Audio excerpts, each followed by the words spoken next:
банктык эсептерине чет мамлекеттерден, көбүнчөсү бул Турция, Латвия, Кытай, Голландия, Аравия жана башка мамлекеттерден келип түштү деген маалыматтарды биз тактаганбыз. Анын жалпы саны 937 миллионду түзгөн.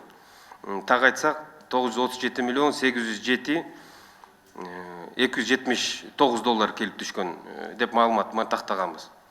Бул каражаттардын келип түшкөн багыты буга чейин да айтканбыз, текстилдик продукцияларды сатып алуу болгон.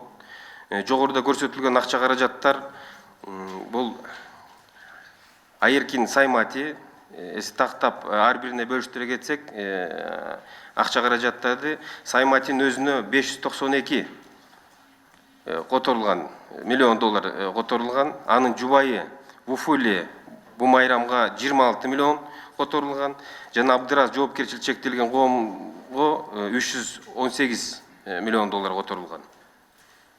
2019 жылдын август айында салык текшерүүнүн жыйынтыгы чыгарылып, бөлүштүрүп айта кете турган болсок, Айыркин Сайматиге 2 миллиард сом, жубайына 135 миллион сом, Осо Абдыразга 3 миллиард сом кошумча пайда салыгы эсептелген.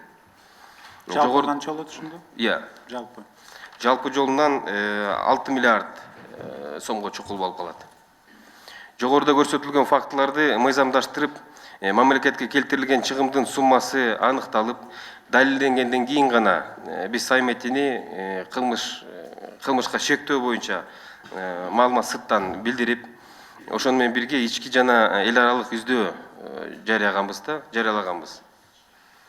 Мындан тышкары айтып кетчү жагдай, бул массалык маалымат каражаттарынан 250 миллион доллар Кыргызстандан чыккандыгы боюнча маалымат тараган. Бирок бүгүнкү күнгө чейин тилекке каршы жогоруда көрсөтүлгөн сумманын чыккандыгынын далилдей турган документтери жана ошону көрсөтүп берүүчү маалымат ээлери жок болуп атат.